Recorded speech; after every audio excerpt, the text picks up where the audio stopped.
What's up guys, मेरा नाम चैतन्य ओझा है और आप देख रहे हैं द चैतन्य ओझा। आज हम बात करने वाले हैं अपने बारे में कि चीज़ों को जानो, उनको सिर्फ मानो मत।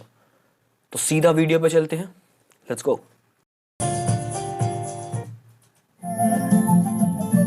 मानो मत, जानो।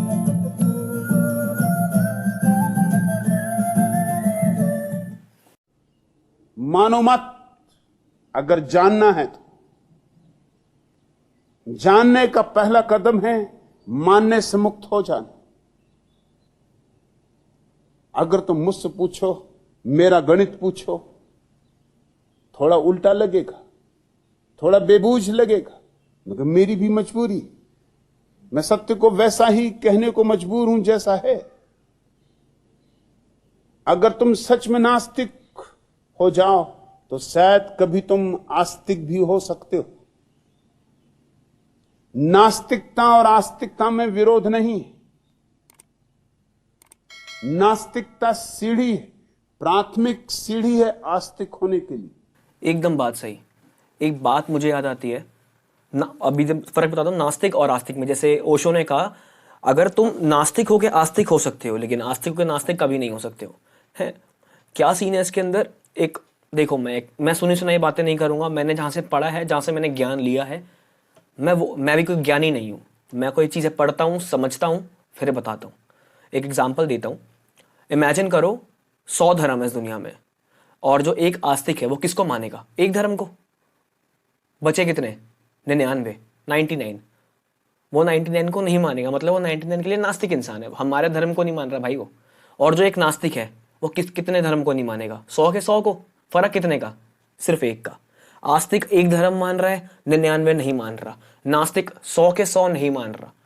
एक का फर्क सिर्फ।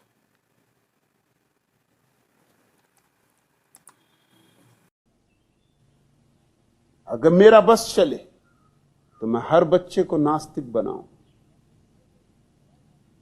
हर बच्चे को जिज्ञासा दूं, प्रश्न दूं, खोज की आकांक्षा दूं, हर बच्चे के जीवन में एक तीव्र प्रेरणा भरूं कि तू जानना, मानना मत। जानो। और जब तक तू न जान ले, ठहरना मत। बुद्ध ने जाना होगा तो बुद्ध पहुंचेंगे, और नानक ने जाना होगा तो नानक पहुंचेंगे, और कबीर ने जाना होगा तो कबीर पहुंचेंगे। उनके पहुंचने से तेरा पहुंचना नहीं हो सकता। तू जानेगा तो ही तू पहुंचेगा। सबसे बढ़िया बात, खुद जानो चीज को। किसी की कही सुनी बातों में विश्वास बिल्कुल मत करो। अगर किसी ने बोल दिया भाई भगवान नीले रंग के हैं, कैसे मानोगे? तुमने देखा भगवान को नीले रंग का आज तक? कही सुनी बातों में विश्वास कभी मत करो। लोग कह रहे हैं कि मंदिरों के अंदर भगवान है। तूने देखा कभी, या आपने देखा कभी? नहीं देखा ना। जब तक खुद मत जानो उस चीज को, कभी मानो मत। मंदिर के अंदर मूर्ति होती है, लोग कह रहे हैं इस मूर्ति में भगवान है। तुमने बिना समझे, बिना कुछ कहे बोल दिया हाँ भाई ठीक है, इसके अंदर भगवान है, अब से ये मेरा गुरु, मैं इसका शिष्य, ये मेरे फादर हैं, आज से मैं इनका बच्चा। तुमने खुद थोड़ी ना जाना, तुमने खुद थोड़ी ना कुछ एक्सप्लोर करा। तुमने जो सुना मान लिया। अगर तुमने उसके अंदर अपने भगवान को देख लिया, तुमने उस चीज को एक्सप्लोर कर लिया, तुमने उस चीज को जान लिया, तब उस चीज में बिलीव करो। एक एग्जांपल है ना, अगर मुझे कोई बोल दे कि अर्थ सपाट है, अर्थ फ्लैट है, सुनी सुनाई बात है, मैं मान थोड़ी ना लूंगा। मैं उस चीज को जानता हूं, मैंने वीडियोस देखी हैं, मैंने लाइव स्ट्रीम्स देखी हैं ऊपर से कि अर्थ गोल है। अब कई सुनी बात मैं बोल दूंगा, उसने बोल दिया एक्स बंदे ने मेरे को कि अर्थ फ्लैट है, मैं मान लूंगा, तो मैंने मान लिया।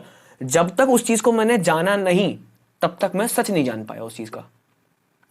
सेम रीजन, भगवान को मानो मत, ईश्वर को जानो कि भगवान क्या चीज है। उसको महसूस करो, मेडिटेशन करो, ईश्वर को अपने अंदर ढूंढो। भगवान सिर्फ ये नहीं कि त्रिशूल लेके शिव जी खड़े हैं, वो भगवान एक सुप्रीम पावर है। हमने उनको शिव का रूप दे रखा है, हमने उनको अलग अलग रूपों में बांट रखा है। वो एक सुप्रीम एंटिटी है जो हर एक इंसान के अंदर है। हर इंसान के अंदर शैतान भी है और भगवान भी है। वो तुम्हारी अपनी मर्जी है, तुम शैतान को निकाल रहे हो अपने अंदर से या भगवान को निकाल रहे हो। निकालने का मतलब तुम उनको पहचान रहे हो। वो तुम्हारी अपनी मर्जी है। तो चीजों को पहले जानो, मानो मत। उस चीज की डेप्थ में घुसो कि वो चीज क्या है, खोद दो उसको, जानो, उसके ऊपर रिसर्च करो, तो चीज को मानो। ऐसे कई सुनी बातें मत मानो यार, बहुत खराब रहेगा।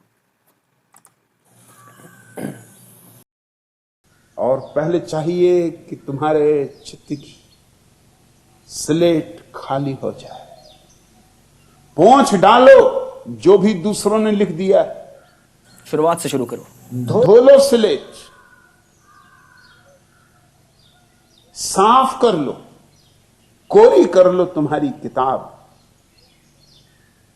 और मजा यह कि कोरी किताब तुमने क्या की कि जैसे राम को आमंत्रण मिल जाता है, कोरी किताबों पर उतरता है वह फूल, कोरी किताबों पर आती है वह किरण, कोरी किताबों पर होता है वह विस्फोट। कोरी किताब यानी निर्दोष चित्त, मान्यताओं से, विश्वासों से मुक्त। राम नाम जानियो नहीं, फिर तुम जान सकोगे, फिर ही जान सकोगे। भई पूजा में हान, रहीम कहते पूजा खो गई, क्योंकि राम का नाम ही लोग भूल गए। राम से पहचान ही ना रही। राम के और लोगों के बीच में पंडित और पुजारी और पुरोहित और इमाम और पादरी और पोप न मालूम कितने लोग खड़े हो गए।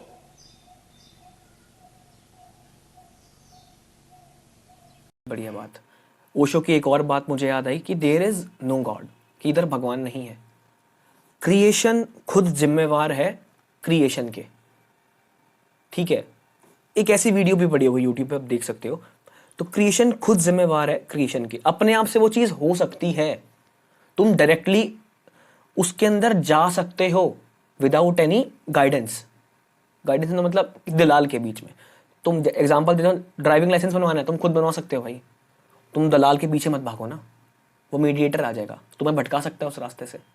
ये पंडित, पुरोहित, इमाम, पास्टर्स और जितने भी बीच में गुरु आ जाए, गुरु इन द सेंस भगवान के ठेकेदार, वो रियल गुरु के बारे में नहीं कुछ बोल रहा, भगवान के ठेकेदार आ जाएंगे ना, तो तुम्हें भटका देंगे उस राह से। क्रिएशन खुद जिम्मेवार है हर चीज के। अब ये सेम बात ओशो ने पहले बता रखी है कि देयर इज नो गॉड। अगर क्रिएशन खुद है तो वो खुद जिम्मेवार है। तो लोग कहते हैं कि क्रिएशन को किसने बनाया, तो इंसान डर डर के बोलता जी भगवान ने बनाया। तो भगवान को किसने बनाया? तो लोग बोलते हैं भगवान तो खुद बने हैं।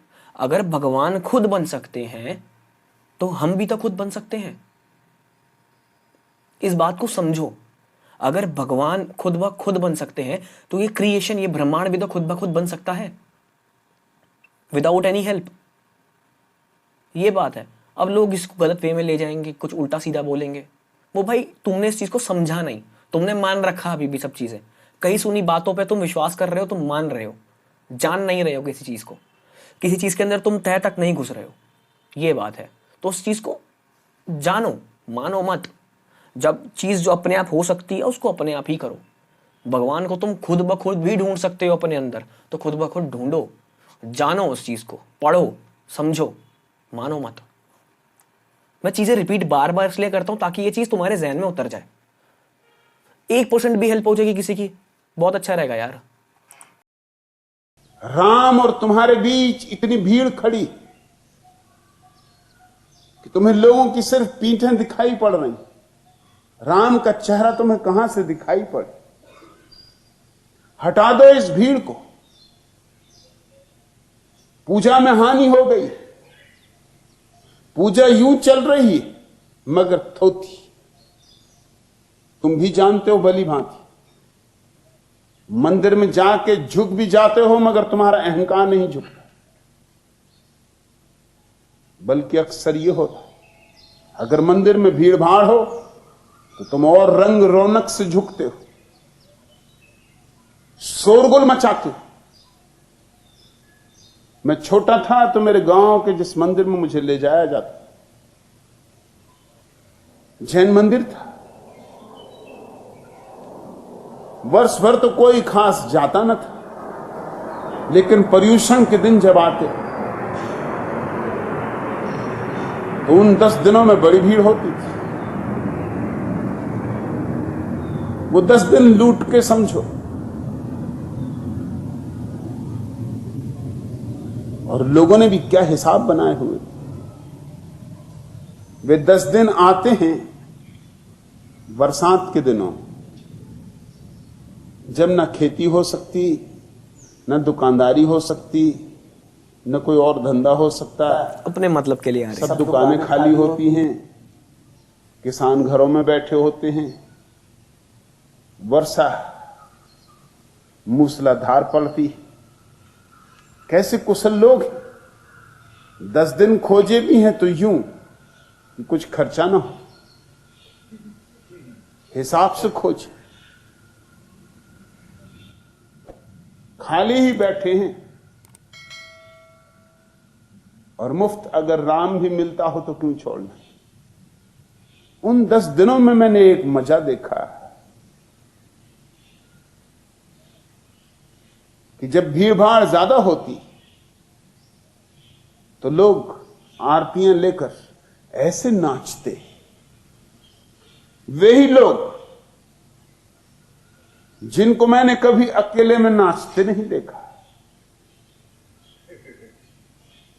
2-4 आदमी होते तो बेमन से नाचते, और भीड़ अगर खास होती तो फिर तो यूं होता है कि रुकते ही नहीं, बामुश्किल रोकना पड़ता, आपे के बाहर होकर नाचते। ऐसे एक नाचने वाले थे, एक दिन मैं उनके पीछे हो गया। वो मुझसे पूछने लगे मेरे पीछे क्यों चले आ रहे। मैंने कहा एक राज की बात पूछ, आपको हर रंग ढंग में देखा। जब आप अकेले होते तो आप पूजा की थाली उठाते भी नहीं। 2-4 आदमी होते हैं तो थाली उठाते हैं, बस एक आध दफा घुमाई, उतारी और रख दी। 10-15 हुए तो आपके पैरों में थिरक आ जाती, और अगर 100-200 लोग इकट्ठे होते तो आपको रोकना पड़ता है, पकड़ना पड़ता है। पकड़े पकड़े हाथ में नहीं आते थे, छूट जाते थे, निकल जाते थे, फिर थाली उठा लेते। फिर लोगों को दूसरे काम भी करने, घर भी जाना, भोजन भी करना है। इसका राज क्या है? उन्होंने कहा इसमें राज क्या? अरे अकेले नाचने में क्या सार, कोई देखने वाला भी तो होना चाहिए। साल में 2-4 ही ऐसे मौके आते हैं जब सब इकट्ठे होते। पर्यूषण के अंतिम दिन तो वो ऐसा ऊधम मचा देते,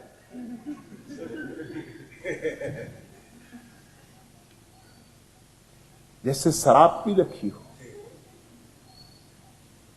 लोग झुकते भी हैं मंदिर में, तो भी वह झुकना अहंकार का समर्पण नहीं। झुकते भी हैं तो भी वह अहंकार का ही पूजन। परफेक्ट बात है। अब इसके अंदर बात यह है, तुम ओशो भी एक ऐसा इंसान है जिसको तुम जानो, मानो मत, उसकी बातों की डेप्थ में जाओ कि वो कहना क्या चाह रहा है, कहना क्या चाह रहे हैं, कुछ भी उसको जानो। ओशो की बात बहुत डीप है। मेरा मानना भी है भाई, चीज़ों को पहले जानो। जब तक तुम खुद ना किसी से संतुष्ट हो जाओ ना कि भाई ये चीज़ इसको ए बोलते हैं, अगर तुम्हें खुद ना पता लग जाए तब तक उसको ए मत बोलो। अगर कोई मुझे बोल रहा है ना भाई इसको ए कहते हैं, कैसे मान लूं मैं? कैसे मान लूं जब तक मैं खुद इसको ए नहीं जान रहा, जब तक मेरे को पता नहीं इसके बारे में, मैं खुद इसको कैसे ए मान लूं? उसको देखो, जानो, समझो, कहीं सुनी मत मानो बस किसी की भी। ये पूरी वीडियो का सार सिर्फ यही है। अब ऐसा एग्जांपल एक और है, द वेस्टर्नाइजेशन। जैसे जैसे हमारे देश में वेस्टर्नाइजेशन आ रही है, लोग खराब हो रहे हैं, सब कुछ खराब हो रहा है। यहां पे जो चीज नहीं भी होनी चाहिए वो भी हो रही है। हुकअप कल्चर्स, डेटिंग इतनी बुरी चीज नहीं है, मिलना मिलाना बेकार चीज नहीं है। हुकअप कल्चर, सिचुएशनशिप्स, ये सब खराब है, क्योंकि ये चीजें देखी दिखाई हैं। उधर चल रहा है तो हम भी यही करेंगे।